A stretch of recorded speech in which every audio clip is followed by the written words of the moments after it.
So there are many out there who would argue that today, 2020s, 2024, is possibly the best time ever to be an independent artist, a musician. You can reach everyone through the internet. Your reel can go viral on TikTok.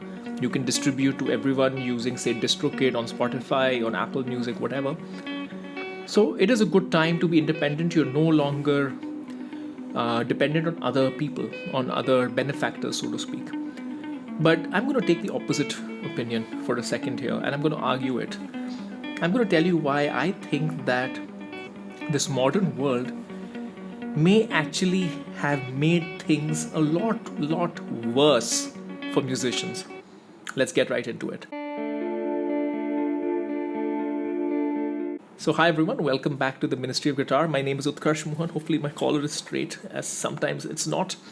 But in any case, if you like what I'm doing, please do like, subscribe and share.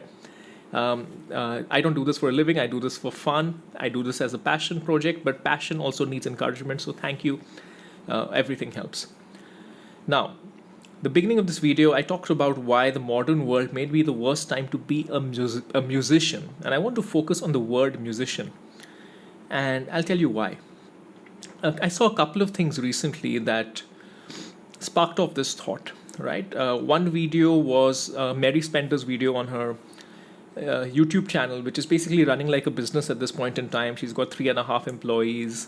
It's got like $200,000 worth of fixed cost every year.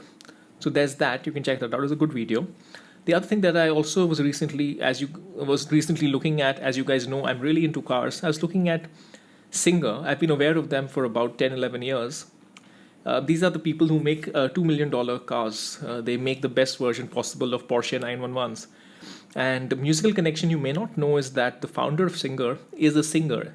He's actually that's where the name comes from. He's actually the cousin of Bruce Dickinson. His name is Rob Dickinson. The point that I took away from that was not so much the music connection, but the philosophy of the company, which is to really make something the best it can be, seeking perfection regardless of cost. So what has happened with Singer is that there are people who love Porsches. There's a certain kind of Porsche that is considered the best kind, which is the air-cooled, classic-looking kind.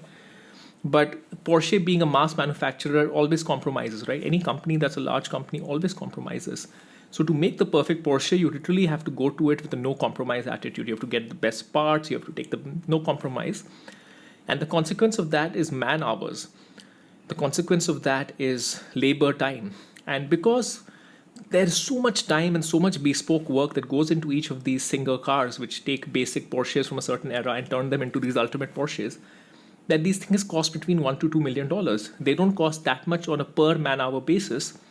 But modern corporations have become so efficient that a normal car doesn't need that many man hours. But if you actually go about making it the best it can be, it can need that amount of man hours.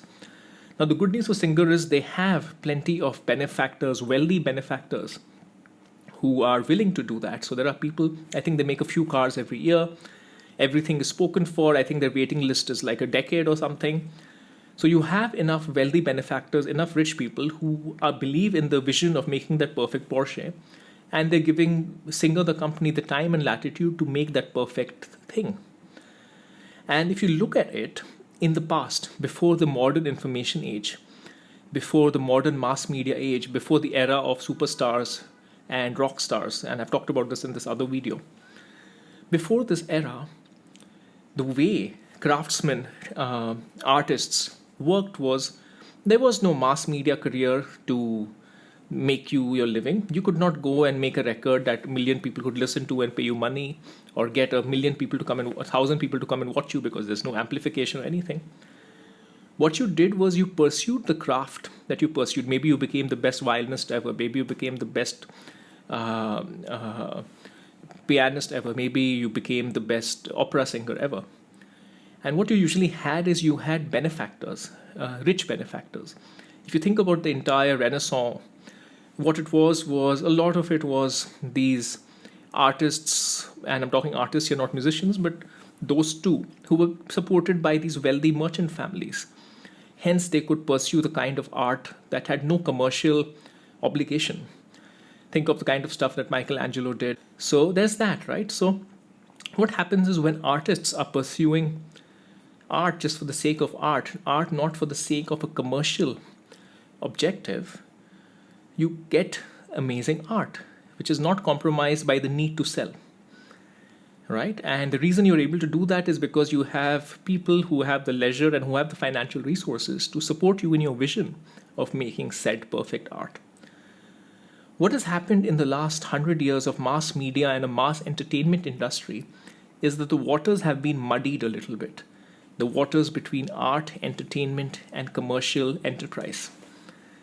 And that has kind of resulted in it's resulted in a lot of good stuff, a lot of amazing movies that you can think of, a lot of amazing songs that you can think of, particularly in the early part of this hodgepodging, where there was a little respect for the artist, there was a little bit of respect for the art.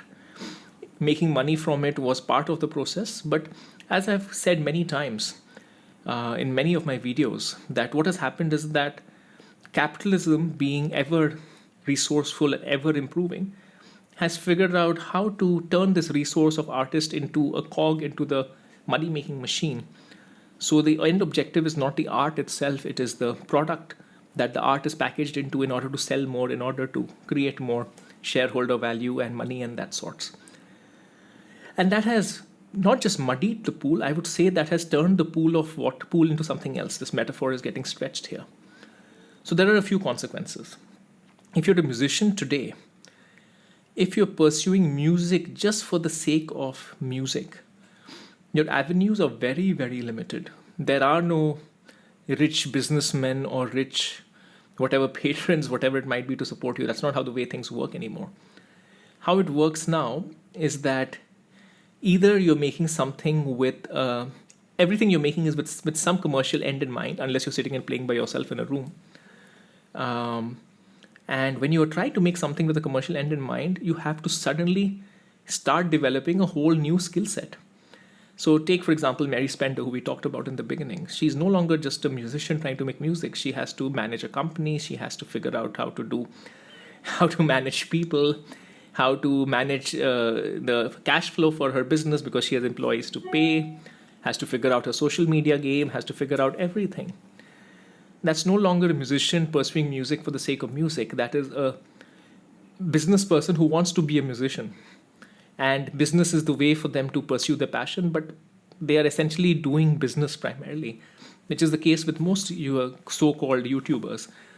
Even if you if you get picked up by one of the organizations who are the big record companies or whoever, the people who invest all the money to create these commercially manufactured pop stars, it's the same thing.